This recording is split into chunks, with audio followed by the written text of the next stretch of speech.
7가지 치명적인 죄 시리즈 6번째 시간입니다. 오늘 나눌 말씀의 주제는 탐식입니다. 시중에 많은 책들이 쏟아져 나오고 있어요. 이런 책 보는데 좀 관심이 있으십니까? 책을 1년에 좀 몇 권이라도 읽어보시면 좋을 것 같아요. 책을 읽는 사람이 훌륭한 사람이에요. 근데 책을 많이 읽지 않는데 사람들이 학교를 졸업하는 동시에 독서도 졸업하는 사람들이 참 많아요. 그런데 그래도 책을 좀 사서 읽는 부류 종류들이 있는데 그래도 잘 팔리는 책이 있다 그래요. 시집도 잘 안 팔리고 인문학 서적도 잘 안 팔린다고 합니다. 그런데 자기계발서라는 것이 대단히 잘 팔린다는 것입니다. 자기계발서, 그러니까 우리 자신을 어떻게 개발하고 그리고 간단하게 말하자면 어떻게 성공할 것인가, 어떻게 부자가 될 것인가, 이것을 이제 알려주는 그런 책들이 있죠. 그런 책들이 상당히 잘 팔린다는 이야기가 있습니다. 또 잘 팔리는 책 부류가 있는데 그게 요리책이래요. 그리고 다이어트 책도 잘 팔린다는 것입니다. 맛있는 음식을 먹고 살을 빼는 것이 사람들의 중요한 관심사라고 하는 것이 이 책 판매를 통해서도 나타나고 있는 것이죠. 여러분 TV 프로그램 자주 보십니까? TV를 너무 많이 보는 것은 정신건강에 좋지는 않은 것 같아요. 그런데 TV를 보아도 음식에 관한 것이 주를 이룹니다. 다양한 소재로 TV 프로그램이 만들어지는 것 같지만 어떤 프로그램이든지 중간에 먹는 것이 끼어 있고 먹는 것을 소개하는 그런 식의 프로그램들이 굉장히 많다는 사실을 알 수가 있어요. 예능을 해요. 예능 좋아하죠. 왜 보고 있는지 저는 이해가 잘 안 되긴 하는데 예능을 하는데 예능도 결국은 먹는 거예요. 소통의 수단이라고 생각하는 페이스북이나 또는 인스타그램이나 트위터는 그렇지는 않으니까 사진이 올라가고 영상이 올라가는 그런 SNS들 한번 보세요. 주로 무엇인가? 다 먹는 거예요. 그래서 여러분 식당에 가서 맛있는 음식 먹기 전에 요새 젊은이들이 여기도 그런 분들이 있으신지 모르겠어요. 이상한 취미를 가지신 분들 먼저 찍는다. 먼저 찍고서 그거를 올리고 나서 이렇게 먹는 사람들. 그래서 맛집 투어, 그러니까 내가 여기 갔다 왔고 이건 이렇게 음식이 아주 이렇게 깨끗하고 맛있다 이런 것들을 이렇게 그런 걸 왜 홍보를 하는지는 모르겠는데 하여튼 그렇게 그런 잦은 모습을 볼 수가 있습니다. 그리고 사람들이 막 요새 끼고 산다는, 저도 좀 자주 보는데 절제할 필요가 있다고 스스로 생각하고 있어요. 근데 유튜브도 온통 먹방으로 충만합니다. 한번 들어보세요. 여러분 유튜브 열면 그게 여러분들이 이제 본 것 중에서 그게 이제 알고리즘이라고 불러요. 알고리즘이 띄워주는데 거기에 보면 먹는 게 많이 나와 있으면 여러분 먹는 프로그램을 되게 많이 본 거예요. 그래서 먹는 프로그램들, 그래서 먹방 유튜버라고 먹는 것을 처음부터 끝까지 그냥 먹는 거예요. 근데 먹방 유튜버라고 하는데 구독자가 100만이 됩니다. 100만이 넘는 유튜버가 있어요. 여러분 KBS, MBC도 그 정도 쉽지 않아요. 이런 우리 교회 구독자가 몇 명인 줄 아세요? 그래도 많은 편에 속해요. 저희가 2260명 됐어요. 며칠 전에. 그러니까 비교가 안 되는 것이죠. 먹는 것보다 그 예배하고 설교 말씀 듣는 게 얼마나 더 유익하겠어요. 근데 비교되지가 않을 정도로 사람들은 이런 것들에 관심을 갖고 있다는 것을 보여주는 것이죠. 여러분 이런 현상들이 보여주는 것이 무엇이겠습니까? 이 사회가 먹는 것을 그렇게 열심히 일하는 거예요. 진심이고 열심일 뿐만 아니라 이 사회가 탐식의 사회라고 하는 것을 보여주는 것입니다. 음식에 대한 욕구는 아주 필수적인 거예요. 식욕이라고 했죠. 만약에 우리가 식욕이 며칠을 굶었는데도 뭔가를 먹고 싶은 욕망이 생기지 않는다고 한번 생각해 보세요. 그 사람 죽습니다. 반드시 죽게 돼 있어요.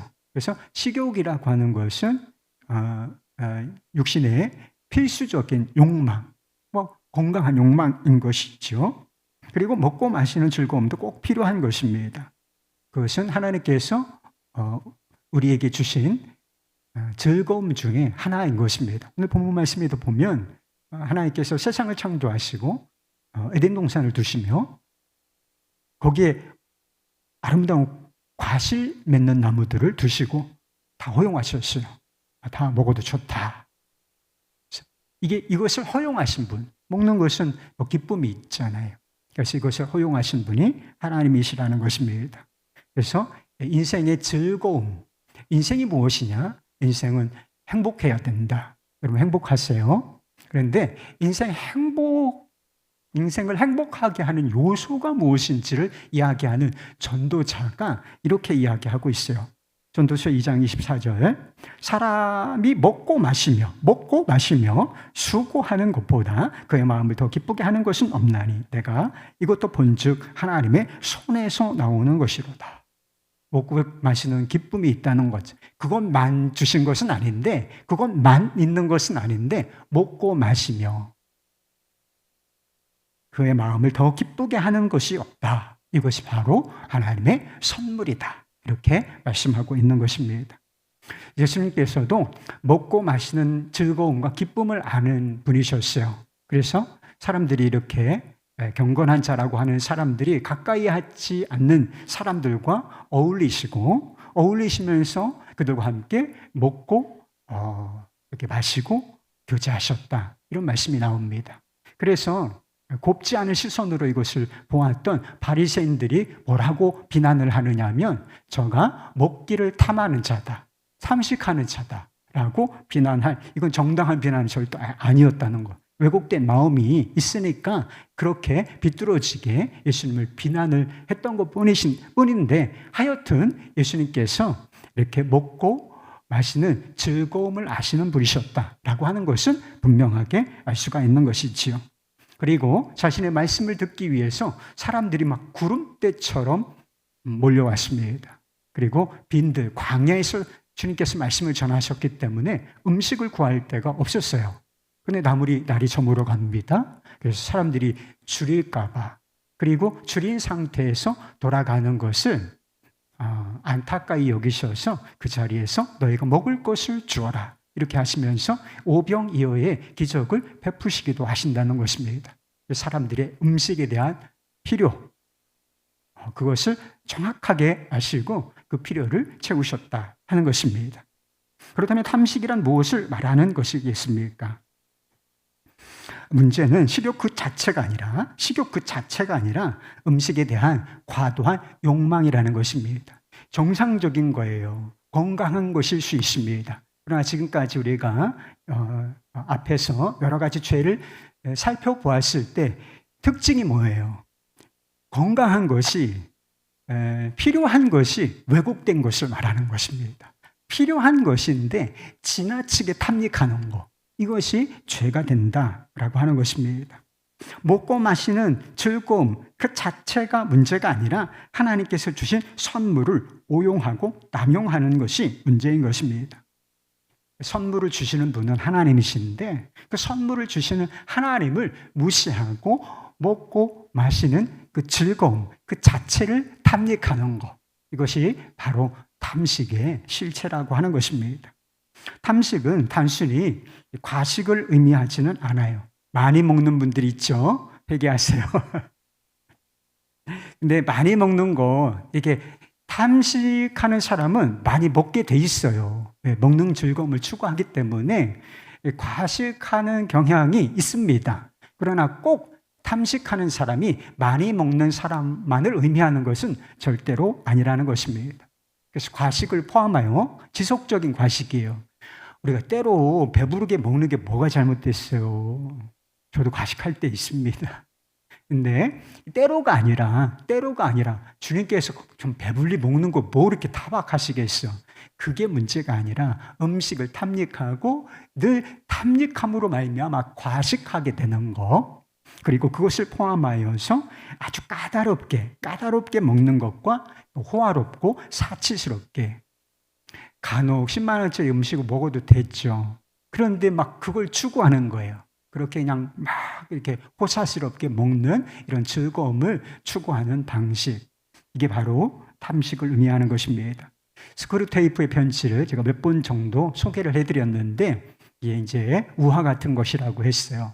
그래서 스크루테이프는 마귀 양초예요. 왕초인데 자기 조카가 있어요. 자기 조카는 웜우드라고 하는 이름을 가지고 있는데 초보 마귀예요. 그래서 마귀가 사람, 환자라고 불러요. 여러분이 환자입니다. 마귀가 보기에는 환자를 더 이렇게 환자처럼 만들어야 되는데 미혹을 하게 되는데 어떤 이야기를 하느냐 하면 까다로운 입맛을 가진 한 여자에 대해서 이렇게 이야기합니다. 그는 자기를 초대한 여주인이나 하인들에게 공포 그 자체야. 이 여자는 어떤 요리를 내놓든 새치만이 살짝 한숨 섞인 미소로 어머나 괜찮아요. 괜찮아요. 제가 원하는 건 홍차 한 잔뿐이에요. 10개 타주시면 좋겠는데 그리고 너무 연하게는 말고요. 그리고 정말 바삭바삭한 토스터를 아주 조그만 조각으로 하나 곁들여 주시고요. 라고 말하지. 이제 알겠느냐. 이 노인네는 자기가 원하는 음식이 이미 차려진 음식보다 양도 적고 싸다는 이유로 다른 사람을 번거롭게 하면서까지 먹으려 하는 것이야말로 탐식이라는 사실을 전혀 알아채지 못하고 있다. 그래서 제 입맛을 만족시키고 있는 그 순간에도 스스로 절제하고 있다고 굳게 믿는단다. 굉장히 까다로운 거예요. 그 따지고 저거 따지고 그러면서 자기 입맛에 딱 맞는 거. 막 그게 어마어마한 산의 진미는 아니다 할지라도 자기 그냥 그래서 너무 미식가들 있잖아요. 막 맛있는 거 막 골라서 먹고 까다롭게 이건 맛없네 막 이러면서 이런 사람들도 이 탐식자다 이렇게 이야기할 수가 있다는 것입니다. 탐식은 위험해요. 탐식은 건강에 위험을 가져옵니다. 탐식은 일반적으로 비만을 가져옵니다. 그래서 우리나라도 점점 비만한 사람들이 많아지고 있어요. 미국은 주로 주식이 스테이크, 고기잖아요. 그래서 미국 사람들 보면 등치가 이만해. 이렇게 걸어다녀. 그런데 그런 분들이 인구의 40% 가까이 된다는 조사 결과가 있어요. 이게 점점 비만해지는 거죠. 많이 안 먹으면 그렇게 되겠어요? 뭐만 먹어서 그런 일이 일어납니까, 여러분? 아니죠. 많이 먹으니까 비만하게 되는 것입니다. 이것을 질병이라고 이제 규정하고 있어요. 비만은 여러분 질병입니다. 그래서 내가 좀 비만하다. 그러면 내가 비만이라고 하는 질병에 걸렸구나. 이게 제 이야기가 아니라 의학협회에서 비만을 질병으로 진단을 이제 규정을 해버렸어요. 그리고 이 질병을 치료해야 되지 않습니까? 질병을 치료하려면 치료비가 드는데 이 사회적 비용이 엄청나요. 엄청나. 그냥 엄청나다는 것만 알고 있어요, 여러분. 탐식에 빠지면 건강도 잃고 결국 재정도 낭비하게 되는 것입니다. 그런데 이 정도를 가지고 많이 먹고 막 즐거운 거, 먹는 즐거움을 막 추구한다고 해서 이게 막 7가지 치명적인 죄의 하나일까? 조금 반발심이 드는 분도 있으실지도 모르겠어요. 그러나 여러분 생각하실 것이 있습니다. 탐식을 가볍게 생각하지 말아야 하는 이유가 인간의 타락이 오늘 본문 말씀을 읽었잖아요. 인간 타락에 관한 말씀인데 인간의 타락이 먹는 것과 관련되어 있다는 사실을 잊으면 안 된다는 것입니다. 하와는 하나님께서 금지하신 열매를 이렇게 바라보았다고 했어요. 그래서 6절 말씀인데 앞부분에 여자가 그 나무를 본즉 먹음직도 하고 보암직도 하고 지혜롭게 할 만큼 탐스럽기도 한 나무인지라. 먹는 것에 대한 엄청난 이게 막 애정과 열정이 벌써 느껴지지 않습니까? 이 표현에서 지혜롭게 할 만하고도 보암직도 하고 먹음직스럽기도 하고 지혜롭게 음식이 사람을 지혜롭게 하나요? 탐스럽기도 한 이게 음식에 대한 먹는 것에 대한 애정과 열정을 보이고 있다는 것입니다. 물론 아담과 하와가 타락한 것은 더 깊은 이유가 있는 법이죠. 그래서 내가 피조물이 있다. 하나님께서 지으신 피조물이고 나는 하나님의 영광을 위하여 하나님을 섬기기 위하여 창조된 존재다. 이런 의식이 마음에서 사라진 거예요. 이런 분명한 정체성을 잃고 자기 분수를 잃어버린 이 교만, 하나님처럼 되고자 하는 이 교만이 실제적인 타락의 뿌리죠. 그런데 여러분, 이 교만이 무엇을 낳느냐? 탐욕을 낳아요. 그래서 탐욕스러운 눈빛으로 하나님께서 금지하신 열매를 바라보고 있지 않습니까? 탐욕이 탐식을 낳고 탐식이 하나님께서 금지하신 것에 대한 선을 넘는 거예요. 음식에 대한 열정, 탐욕과 탐식에 대한 열정이 가득하니까 하나님이 금지하신 선을 넘어버리게 되는 불법한 행위를 하게 되는 것입니다. 이게 다 연결성이 있는 것이라는 거예요.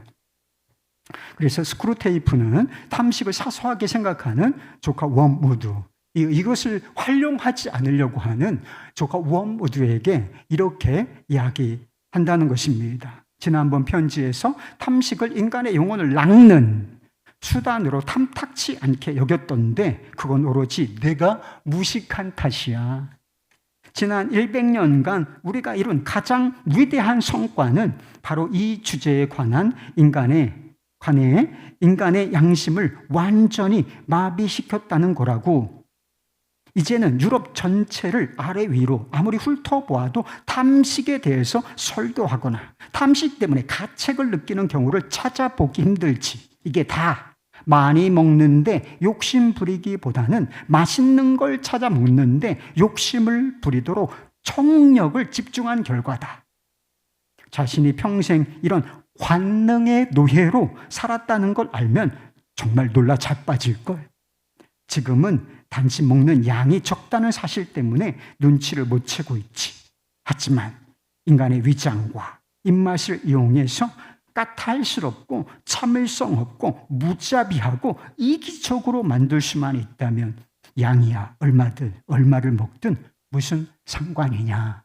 좀 무시무시하지 않습니까? 그래서 이 먹는 거, 이게 많이 먹어서 과식이 아니라는 거예요. 까다로운 입맛을 가지고 그냥 맛있는 거, 먹는 즐거움에 탐닉하도록 만드는 거, 이게 사단의 전략이고 이 전략에 빠지게 되면 관능의 노예가 된다는 거예요. 그리고 이기심의 노예가 되어서 삶을 다 쓸어버리게, 스스로 망쳐버리게 된다는 것입니다. 온통 먹고 마시는 것에 집중하면서 문제의식이 없는 세상을 보십시오. 다 관능의 노예로 살고 있는 것입니다. 얼마나 심각한 문제인가요? 탐식이 우리를 어떻게 관능, 육체의 노예로 우리를 만드는가? 그것은 이 탐식함으로써 우리 안에 영적인 갈망이 있는데 이 영적인 갈망이 목을 조르는 거예요.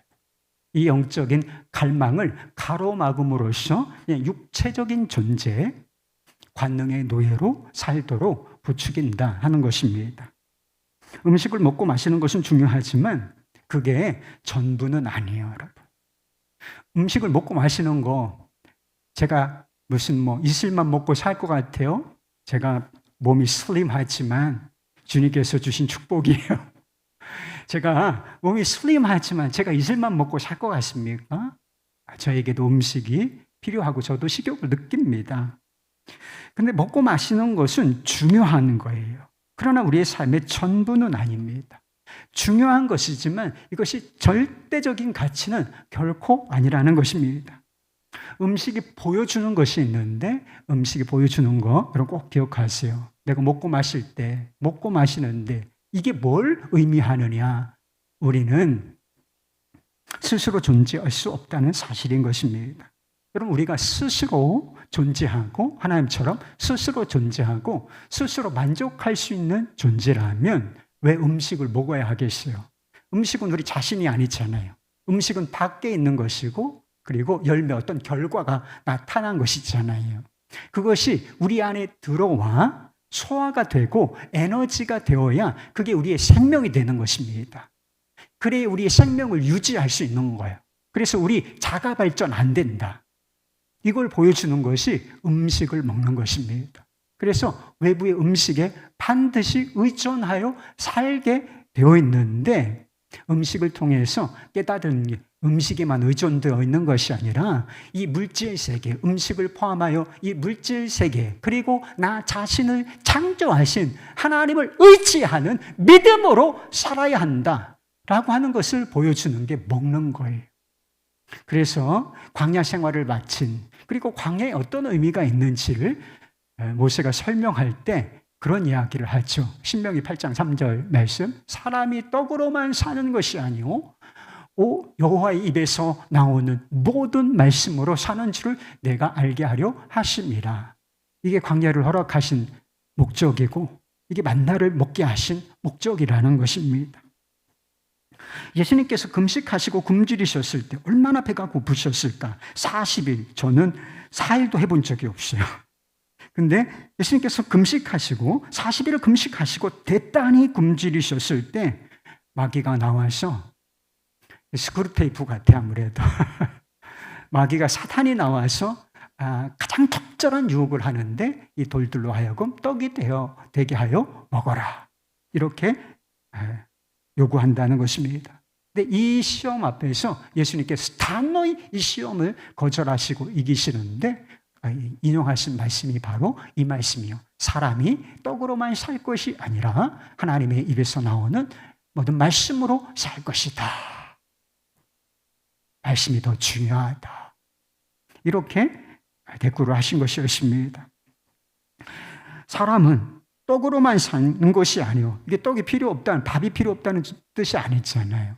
밥은 필요하다는 것입니다. 떡도 있어야 한다는 것입니다. 그러나 정말 우리를 살게 하는 것은 이 떡, 이거보다 더 중요한 문제가 있는데, 그것은 하나님이시고 하나님의 입으로 나오는 말씀. 우리가 하나님을 의지하여 살고 그분의 말씀을 신뢰함으로 사는 존재다 라고 하는 것을 명확하게 밝혀주신 것이었습니다. 여러분은 하나님과 그분의 말씀에 대한 갈망이 있으신가요?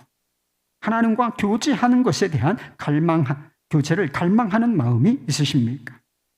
이것이 없으면 죽었거나 이미 영적으로 죽어 있거나 최소한 죽어가는 중이라 하는 것입니다.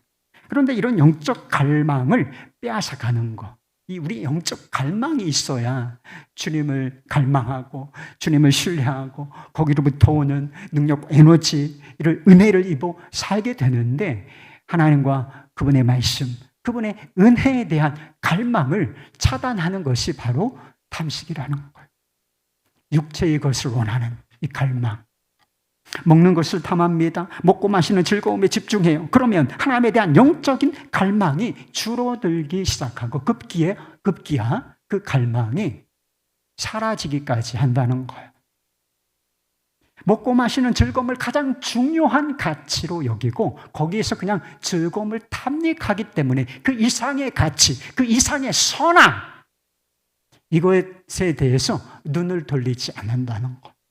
이것을 원하지 않기 때문에 이것에 대한 공급이 중단되고, 그러므로 말미암아 영혼이 말라가고, 그리고 급기야는 영혼이 질식해서 죽게 되는 일이 일어난다는 것입니다. 여러분, 입맛을 얻고 영적인 갈망을 잃습니다. 먹는 즐거움을 얻고 하나님과 교제하는 기쁨을 잃어요. 비만사에 꼭 비만한 사람만 탐식하는 것은 아니니까. 그래도 맛있는 것을 이렇게 골라 먹는 사람은 그래도 얼굴에 윤기가 흐르지 않겠습니까? 얼굴에 윤택함을 얻지만 영적인 부요함, 영적인 윤기를 잃어버리게 되는 것입니다. 그래서 단테의 신곡에 보면 퀭한 눈과 파리한 얼굴, 그리고 뼈가 드러날 듯이 여위워서 마치 굶주려 죽기 직전의 모습의 사람들, 그런 모습의 사람들이 등장하는데, 이게 뭘 상징하는 것인가? 이 땅에서, 그러니까 이 땅에서 오직 먹기를 탐하는 사람들, 먹는 즐거움에 이렇게 삶에 낙을 둔 사람들, 이런 사람들의 영혼의 상태를 그리 보여주는 것이다. 한번 여러분의 영혼의 상태를 한번 생각해 보세요. 얼굴에 윤기가 흘러서 좋아요? 좋습니다. 그러나 그것으로 충분하지가 않다는 거예요. 배가 부릅니까? 그러나 그것으로 충분하지 않다는 거예요. 정말 내가 주님으로 채워져 있는가? 주님으로 부요한 존재인가? 라고 하는 것을 점검해 볼 필요가 있다는 것입니다. 인생의 탐식이라고 하는 것은 인생의 목적을 왜곡시켜요. 그래서 그런 말이 흔히 회자되기도 하는데 다 먹자고 하는 일 아니냐. 자, 먹고 합시다. 이런 이야기 해보신 분도 있죠.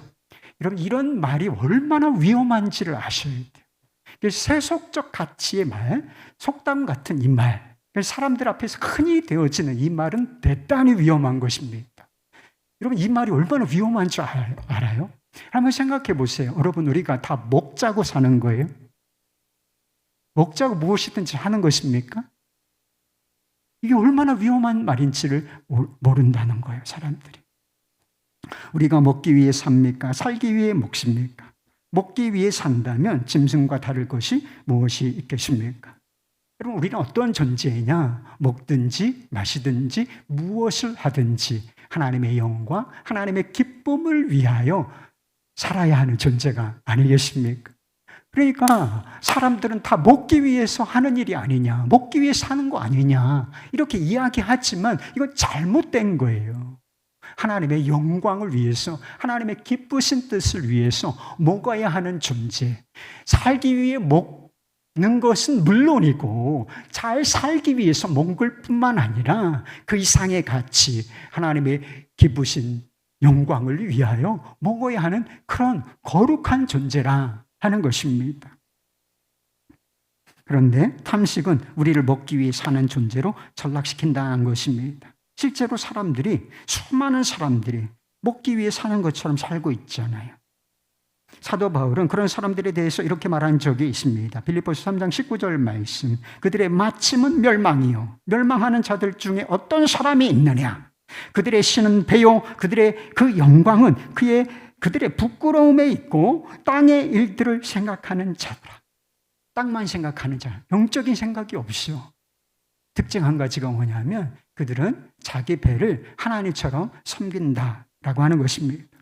여러분, 우리가 누구를 섬기도록 부르심을 받은 존재인가요? 하나님을 섬기도록 부르심을 받은 존재들이고 하나님을 섬기는 종으로서 부르심을 받은 존재인데 이 완전히 주객이 전도되어서 하나님이 주신 선물, 이것을 자기 위장, 음식은 물론이고 음식이 들어오는 자기 배, 위장을 하나님처럼 섬기는 자로, 관능의 노예로 전락시켜 버린다는 것입니다.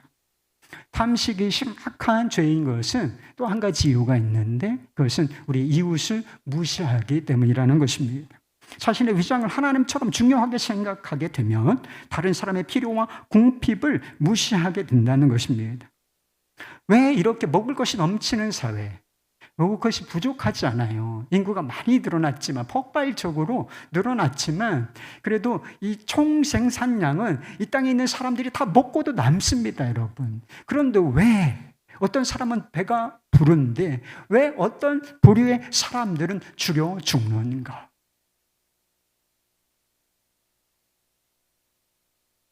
자기 배와 입맛을 섬기는 사람들이 이 세상에 넘치기 때문이라는 것입니다. 여러분, 부자와 나사로의 비유를 아시지요?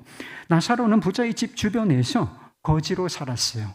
얻어먹는 사람을 거지라고 부르는 거죠. 부자의 상에서 떨어지는 것으로 배를 불리려고 했지만 이게 욕망이었어요. 일하기가 어려운 여건이었던 것 같죠? 그러니까 빌어먹을 수밖에는 없었는데 부자의 성에서 부스러기 같은 것이 떨어지는데 그것을 얻어먹는 거예요. 그래서 배를 불리고 싶었지만 굶주리는 상황이 계속되었다는 것입니다. 왜 그런 상황이 벌어졌겠어요? 부자가 그를 배려하지 않았기 때문인 것입니다. 부자가 왜 자기 문 앞에 그 거지가 널브러져 있고 그리고 상에서 떨어지는 음식을 먹고자 하는데 왜 배부르게 한번 먹여주지를 못한 것입니까? 자기 배만 위하는 사람이었기 때문이라는 거예요.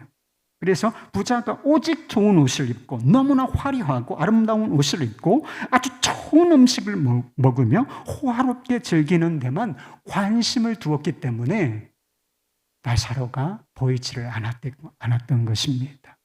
그래서 그의 궁핍함, 그가 배를 움켜쥐고 있는 고통스러운 모습이 그에게는 그리 중요한 문제도 아니었고 관심을 둘 만한 문제가 아니었던 것입니다. 굶주린 배를 움켜쥐고 고통스러워하는 그 아프리카의 어떤 아이 또는 저 북한의 어떤 아이, 그런 사진을 보신 적이 있죠. 그런 사진이 이제 실제가 되었다고 한번 생각해 보세요. 우리가 밥을 막 거하게 평소보다 뭐 몇 배 이렇게 거하게 아름다운 산의 진미를 차려놓고 먹고 있는데 그 앞에서 식탁 앞에서 그 아이가 굶주린 배를 움켜쥐고 있는 상황을 한번 상상해 보시기 바랍니다. 그러면 괜찮아요? 괜찮아요? 밥 맛있습니까? 밥이 맛있을 것 같아요? 여러분, 이 장면을 우리가 상상을 해보면 잔인하게 느껴지잖아요. 그 어린아이가, 새카만 어린아이가 너무가 배가 고파가지고 다 뼈가 드러나서 배가 너무나 고파하는데 우리는 차려진 음식을 개념치 않고 맛있다 이렇게 먹는다고 한번 상상을 해보시기 바랍니다. 이건 범죄입니다, 여러분. 이거는 잔인한 거예요, 여러분. 그런데 내 눈앞에서 그 일이 일어나지는 않죠. 네? 내 눈앞에서 그 일이 일어나지는 않잖아요, 여러분. 그런데요, 그 일이 내 눈앞에서 일어나지 않는다고 해서 우리가 탐식에 빠졌다. 똑같은 거예요. 내 눈앞에서 일어나지 않았을 뿐이지, 그런 현상이 일어나지 않았을 뿐이지, 우리가 탐식에 빠져 먹고 마시는 것에 취해 있으면 똑같이 그런 궁핍한 자를 무시하는 것이다. 이웃을 무시하는 마음의 죄를 짓고 있는 것이다. 이걸 잊으면 안 된다는 것입니다. 탐식이 심각한 죄인 것은 또 한 가지 이유가 있는데 그것이 다른 방종을 낳기 때문이라는 것입니다. 탐식은 방탕한 거예요, 사실은. 방종의 한 형태인데 이 방종의 한 형태인 탐식이 또 다른 방탕함을 낳는다는 것입니다. 죄의 전염성이 있는 거예요. 그래서 에서가 팥죽 한 그릇, 그것보다 비교할 수 없이 중요한 장자권을 팔아넘겼잖아요. 그런 죄도 있는 것이고, 다른 방종을 낳는데 특히 어떤 방종을 낳기 쉬우냐?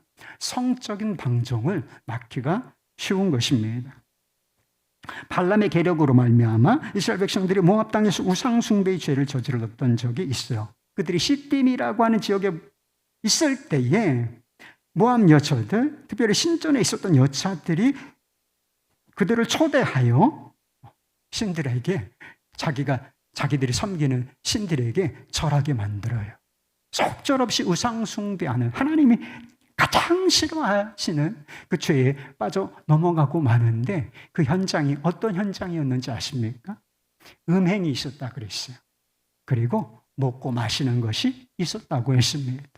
그리고 먹고 마시는 현장에서 성적인 유혹이 있었고 성적인 음행을 하였으며, 그리고 결국은 그것이 가장 끔찍한 죄인 실제적인 우상 숭배까지 진행이 다 죄가 굴비 엮어지듯이 엮어졌다는 거예요.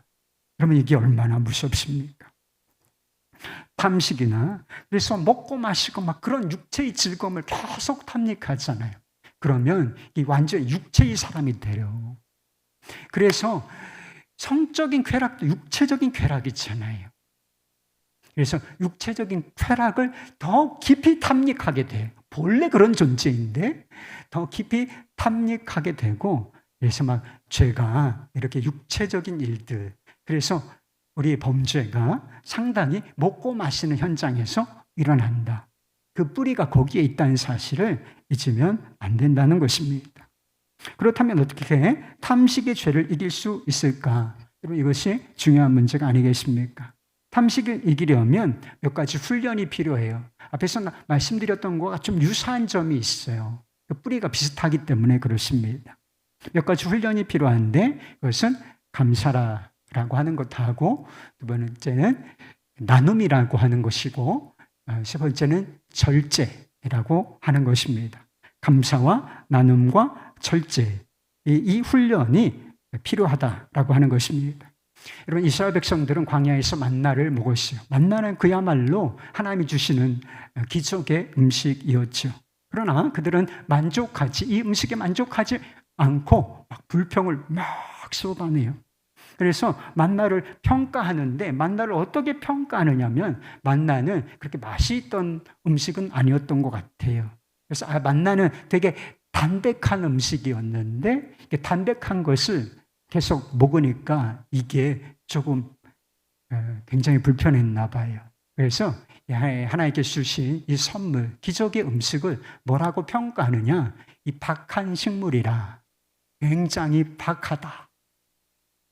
하나님의 은혜를 박하다고 평가하는 것과 같은 것이었습니다. 애굽에 있을 때는 고기도 먹고 마늘도 먹었다. 힘나는 음식, 부추도 먹었다. 막 이러면서 이 박한 음식, 이는 막 불평을 쏟아놓는다는. 그래서 나중에는 막 고기를 막 주체할 수 없을 정도로 많이 먹게 됐지만, 이것은 그들에게 축복이 되지 못하고 재앙이 되었다는 것입니다. 고기를 먹지 못한 것이 정말 문제였겠습니까? 한번 생각해 보세요. 이스라엘 백성들이 출애굽해서 만나만 먹고 살았어. 애굽에서는 고기도 먹었는데 이제 만나만 먹고 사는 거예요. 그들의 진정한 문제가 고기를 먹지 못한데, 그래서 힘이 없었던 것인 거예요. 그게 인생의 진짜 문제였느냐? 그렇지 않아요. 진짜 문제는 그들에게 감사하는 마음이 없었다는 거예요. 기적의 음식, 그게 아니면 죽을 수밖에 없는 음식을 먹으면서도 감사하는 마음이 없었다는 것. 이게 그들의 진정한 문제였다는 것입니다. 하늘에서 내린 이 만나만 하나님이 주시는 음식이 아니죠. 우리가 먹고 마시는 모든 음식이 다 하나님이 주시는 선물이 아니겠습니까? 그렇게 믿으세요? 감사는 은혜를 알고, 은혜가 은혜이다라고 하는 사실을 아는 것이고, 그 은혜에 합당하게 반응하는 것을 말하는 것입니다. 그런데 이 감사가 우리 마음속에 늘상 있는 그 탐욕, 그리고 탐욕의 형제격인 이 탐식을 가로막는 역할을 한다는 것입니다. 음식과 그것을 먹는 즐거움이 오용되고 남용되는 것을 막는 것이 바로 하나님 감사합니다 라고 하는 이 감사하는 마음속에서 온다는 것입니다. 여러분, 식사 기도할 때 감사 기도를 좀 하십니까? 교회에서는 하고 집에서 또는 직장에서 잘 안 하는 분들이 있어요. 여러분, 그렇게 하시죠. 안 할 거면 다 하지 마요. 천편일률적으로 하지 말고 어디에서는 하고 어디에서는 하지 않고, 그런 위선은 좀 거두시기를 바랍니다. 그건 진짜 감사가 아니에요. 감사할 거면 어디서든지 감사를 해야 되죠. 그래서 형식적인 감사, 위선적인 감사에는 아무 힘도 없어요. 그러나 우리 마음속에서 우러나오는 이 진실한 감사에는 이기는 힘이 있는 것입니다. 일용할 양식을 주셔서 주님 감사합니다. 차려진 음식을 보면서 숟가락을 들기 전에 일용할 양식을 주셔서 주님 감사합니다. 가급적인 손을 좀 모아봐요. 그리고 간단하지만 하나님, 이 귀한 음식을 주셔서 너무나 감사합니다. 잘 먹겠습니다. 이렇게 감사하는 마음이 무분별한 육신의 욕망을 통제하는 힘이 된다는 것입니다. 감사할 줄 아는 사람은 또 한 가지 특징이 있는데, 나눌 줄 아는 사람이라는 것입니다. 이웃의 필요와 궁핍을 돌아보고 나눌 줄 아는 사람이 진정한 의미에서 감사할 줄 아는 사람이에요. 왜 우리가 추수감사주일에 우리끼리 그냥 감사합니다. 그래서 이렇게 파티하는 정도로 이게 추수감사주일을 보내지 않고 뭐 감사 박스 하자, 이웃 섬기자 이렇게 하는지 아세요? 그게 제 뜻대로 하는 게 아니라 구약 성경에 수장절, 맥추절, 감사의 절기를 제정하신 하나님의 뜻이에요, 여러분. 진짜 감사하냐? 하나님께 감사하는 마음이 있다면 그냥 너 혼자 즐거워하고 너 혼자 기뻐할 것이 아니라 이웃을 초대하여 특별히 어려운 사람들을 배려하라. 그들과 함께 기뻐하고 은혜 안에서 함께 기뻐하고 즐거워하라. 여러분, 이것이 감사의 절기의 정신인 것을 믿으시기를 바라요. 그래서 하나님 감사하다고요. 정말 감사한데 이웃에 대해서는 이웃의 필요, 특별히 궁핍한 자들에 대해서 아무 관심이 없어. 아무 나눔이 없어. 제가 그랬잖아요. 그거 진짜 사랑도 아니고 감사하는 것도 아닙니다, 여러분. 그래서 여러분, 이런 이야기를 제가 계속하는 건 아니잖아요. 그런데 의도치 않게 계속 나오고 있어요. 몇 주째. 여러분, 이거 실천 안 하면 여러분 육신의 노예로 그냥 사는 거예요.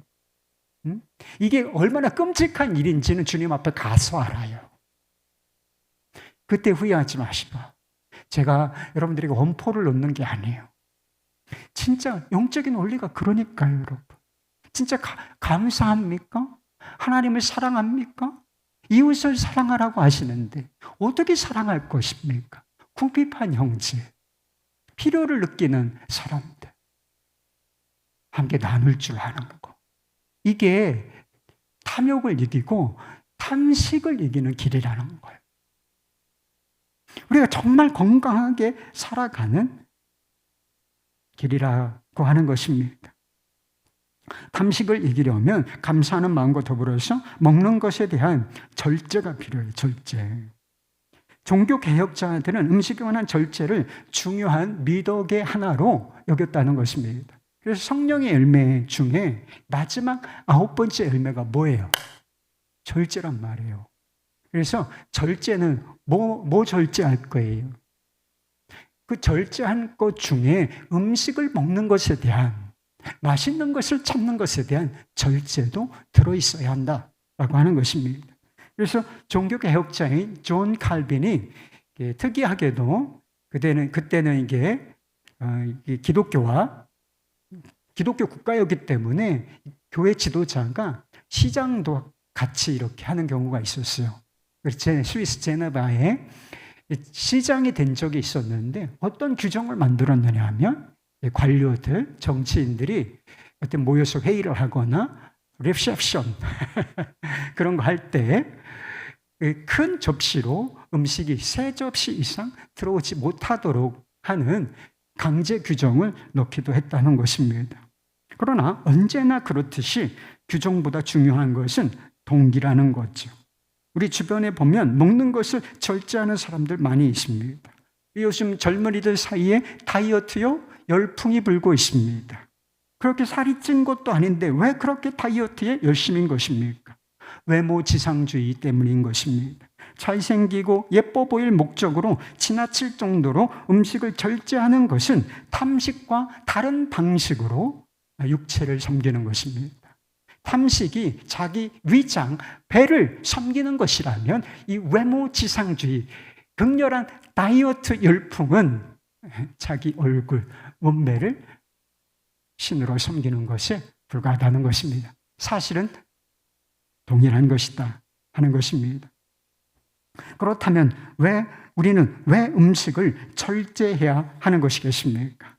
디모데전서 4장 8절 말씀. 육체의 연단은 약간의 유익이 있으나 경건은 범사에 유익하니 금생과 내생의 약속이 있느니라.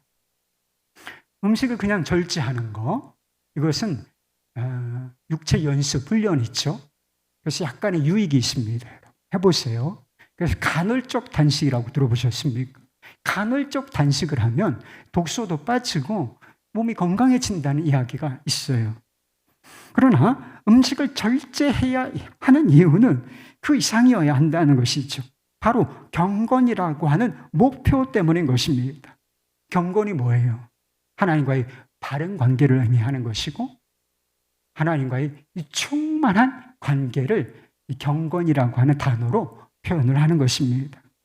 사람이 떡으로만 살 것이 아니라고 했습니다.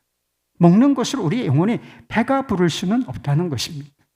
먹는 즐거움이 사실 있지만 그것이 인생의 낙중의 하나인 것은 분명하지만 그것이 우리 영혼에 진정한 만족과 기쁨을 주지는 못한다는 것입니다.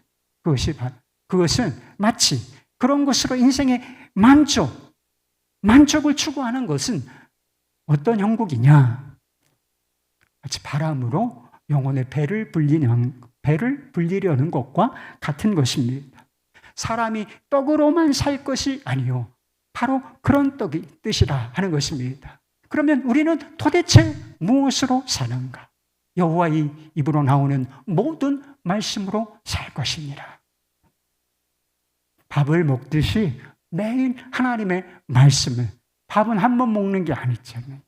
간헐적으로 먹지는 않잖아요. 하루에 최소 2끼, 3끼 이렇게 먹지 않습니까? 그래서 이렇게 매일 우리가 밥을 먹음으로 말미암아 우리의 육신의 생명을 유지하고 또 거기서 일정 부분 즐거움을 얻는 것처럼 매일 하나님의 말씀을 먹어야 산다는 것입니다. 여러분, 하나님의 말씀을 먹으세요? 꼭꼭 씹어 드시기를 바라요. 하나님의 말씀을 귀히 여기고 하나님의 말씀, 매일 하나님의 말씀을 묵상하고 귀 기울여 듣고 그 말씀을 따라 살려는 태도가 필요하다는 것이죠. 그러나 하나님의 말씀으로 산다는 것은 성경 말씀을 읽고 묵상하는 것 너무나 중요한 것입니다. 그런데 그 이상을 의미하는 것입니다. 오병이어의 기적을 경험한 이후에 유대인들이 예수님을 왕으로 세우려고 한다는 것입니다. 왜요? 이 사람 이제 따라다니면 왕으로 세우면 먹을 것 걱정하지 않겠구나. 떡을 원했기 때문인 것입니다. 그때 예수님께서 그들의 요구를 단호히 거절하시면서 그들에게 자신에 대해서 이렇게 말씀하셨어요. 요한복음 6장 51절 말씀. 나는 하늘에서 내려온 살아있는 떡이니 사람이 이 떡을 먹으면 영생하리라. 내가 줄 떡은 그 세상의 생명을 위한 내 살이니라 하시니라. 예수님은 떡을 주시는 분 정도가 아니라 떡 그 자체이시라는 것입니다. 예수님께서 말씀을 가르치러 오셨지만 예수님 말씀을 전해주시고 가르치시는 분 정도가 아니라 태초에 있었던 그 말씀 자체이시라는 것입니다. 이것을 우리의 눈으로 예수님께서 참 떡이시다, 참 생명을 위한 떡이시다, 참된 음료이시다 라고 하는 것을 보여주는 것, 우리의 육신으로 경험토록 해주는 은혜의 수다. 이것이 바로 성찬식이라고 하는 거예요. 음식이 육체의 생명을 얼마간 영장시켜 주지만 영적인 생명을 주지는 못합니다. 먹는 즐거움을 줄 수는 있지만 영혼의 진정한 만족은 주지 못해요. 우리에게 참 생명과 참 만족을 주는 분은 누구신가? 이 땅에 참 생명으로, 참 떡으로, 말씀으로 오신 우리 주 예수 그리스도이신 것을 믿으시길 바라요. 먹는 것에는 적절한 양이 있는 법인 것입니다. 적절한 양이 있어요. 그리고 절제도 필요한 법인 것입니다. 그러나 살아있는 떡이신 예수님을 먹고 마시는데 적당한 양이나 절제라고 하는 단어는 필요치 않습니다. 예수님 그분을 알고 그분을 즐거워하는데 지나친 갈망이라는 것은 존재하지 않아요. 이 갈망이 지나치게 약해서 문제가 되는 것입니다. 이 갈망이 없거나 지나치게 약하기 때문에 먹는 것을 지나치게 갈망하는 탐식에 빠지는 것입니다. 주님과 교제하는 이 즐거움, 이것을 추구하지 않고 이것을 모르기 때문에 그저 육신의 먹는 즐거움에 취하여서 살게 되는 것입니다. 예수님만이 참 생명이시고 참 만족의 비결이신 것입니다. 여러분, 주님을 더 갈망해야 하는 것입니다. 주님을 더 원해야 하는 것입니다. 내가 지금 얼마나 주님을 알고 주님과 어떤 관계에 있든지 결코 지나침이 없다. 주님을 원합니다. 이런 마음의 태도가 우리 안에 항상 있어야 한다는 것입니다. 우리 안에 이 갈망이 있을 때 우리가 영적으로 살아있는 것이며 우리가 영적으로 성장하게 되고 그리고 하나님이 주신 것들과도 바른 관계를 맺게 되는 거예요. 하나님이 주신 음식이라는 선물을 바르게 선용할 수 있고 그것으로부터 오는 기쁨을, 즐거움을 바르게 누릴 수가 있게 되는 것입니다. 찬송시 작가의 터플레딜은 이렇게 노래를 했습니다. 내가 제일 원하는 대상, 나 위해 십자가 달리신 예수. 누구나 행복을 동경하지만 주님 안에서만 찾을 수 있네. 주님을 기뻐하고 주님을 아는 것이 하늘 아래 우리의 큰 행복일세. 주님을 보고 주님을 사랑함이 하늘 위에 우리의 큰 행복일세. 나를 향한 주님의 사랑을 느낄 때 만물은 기쁨으로 충만하네. 여기 나 주님과 함께 동행하다. 죽어 주님 앞에 가기 바라네. 나 오직 주님만 소유하려네. 모든 행복의 근원이신 그분, 하늘 아래 내게, 하늘 위에 내게.